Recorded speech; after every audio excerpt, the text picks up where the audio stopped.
자기 스스로 이렇게 휴대전화 찰칵찰칵 찍는 걸 뭐 셀카 찍는다고 하잖아요. 그런 대박 사건. 아니 뭐 요즘 뭐 거울로 찍는 거울 셀카 뭐 종류 셀카 종류 많은데 듣다 못해 문신 셀카는 또 뭡니까, 김묘성 기자님? 그러니까요. 말씀하신 것처럼 사실 셀카 많은 분들이 많이 찍으시고 네. 저도 오늘 들어오기 전에 한 보따리 찍고 왔는데 네네. 그런데요. 지금부터 말씀드리는 셀카는요. 정말 말씀하신 것처럼 문신 셀카. 도대체 무슨 영상인지 무슨 셀카인지 한번 영상을 통해 설명드리도록 하겠습니다. 네네.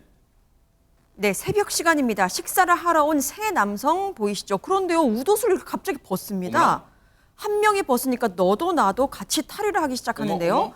문신으로 덮인 몸을 드러내면서 V하고 이렇게 사진을 찍습니다. 셀카를 이렇게 찍어요. 네. 잠시 뒤에는 다른 손님들이 자리를 피하니까 그제서야 주섬주섬 옷을 입기 시작하는데 그런데 이 남성들 식사 도중에 갑자기 의자를 막 내동댕이 치는가 하면 식탁 위에 물병도 이렇게 던져버립니다.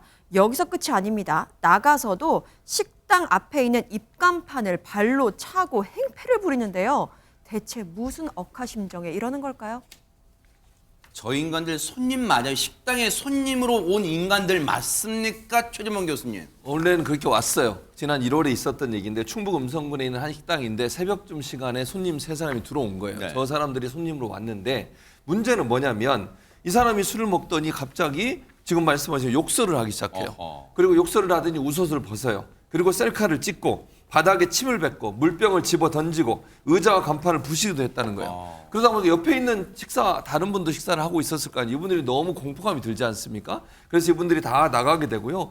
심지어는 이 다른 손님들을 향해서 욕설까지 했다는 거예요. 이런 행패를 부렸는데 공포 분위기 조성 때문에 식당 주인도 어려움을 당했고 그다음에 식당에 함께 식당했던 분들도 엄청난 불쾌감을 느꼈는데 이렇게 한 시간이 1시간 40분 동안이었어요. 그러나 세상에. 그렇게 오랫동안 행패를 난동을 지금 보이시죠? 저 네. 던지는 거. 저런 태도를 보이는 이런 못된 짓을 했습니다.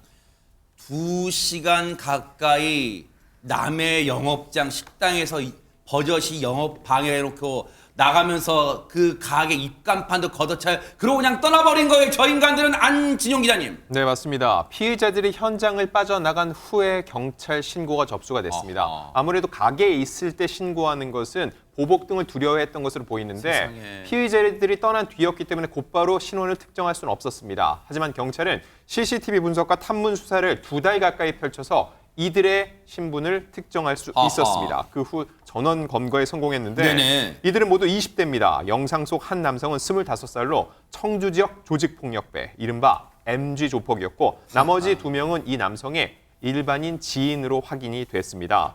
이들은 식당 종업원이 조용히 해달라고 제지하자 기분이 나빠져서 이 같은 행패를 부렸다고 전했습니다. 저거는요. 진짜 저런 인간들은 그냥 넘어가서는 안 돼. 뭔가 강력하게 처벌해야 되는 거 아니에요, 허준 변호사님? 지금 14일 전원 구속이 됐습니다. 네. 불구속 수사를 원칙으로 하는 이 통상의 원칙과 비교해보면 경찰이 상당히 엄정하게 대응하고 있다고 볼 수 있을 것 같은데요. 20대 남성 3명 모두 업무방해와 재물손괴 혐의를 받고 있는 상태고 지금 검찰에 송치된 상황인데요.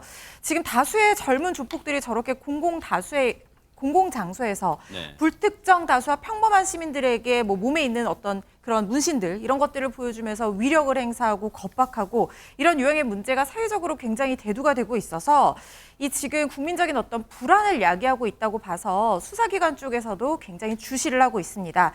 단순한 업무방해 사건으로 보는 것이 아니고요. 이게 사형 무기 장기 4년 이상의 범죄를 범할 목적으로 행동강령을 가지고 이렇게 조직적으로 범행을 한 거라고 하면 범죄단체 조직죄까지도 적용할 수 있는 사안이라는 생각이 들거든요. 이런 부분을 고려를 해서 형사기동대 조폭 전담팀을 두고 엄정하게 대응하여 나갈 방침이라는 것이 경찰의 입장입니다. 뉴스파이터 제작진이요. 저 피해를 당하신 식당 업주분, 이 사장님하고 이제 통화를 했어요, 오늘. 그런데 지금 두려움에 떨고 계세요. 왜냐하면 저 인간들 지금 구속은 됐고 앞으로 재판 과정 거쳐서 법정 구속이 되면 얼마나 형을 살고 나올지 모르겠지만 그렇게 길지는 않을 걸로 예상이 되잖아요. 그러면 나와서 출소해서 혹시라도 다시 찾아와서 보복할까 봐 지금 두려움에 떨고 있어요. 그러니까 제발 그 인간들 보복 같은 걸 꿈도 꾸지 말길 바라지만 혹시라도 저 인간들이 다시 출소에 나온다면, 죄값을 받고 나온다면 지역의 경찰분들 반드시 이 업주분, 이 선하신 분 보복 피해 당하지 않도록 정말 좀 잘 보살펴 주시기를 정말 진심으로 뉴스파이터가 당부를 드리겠습니다.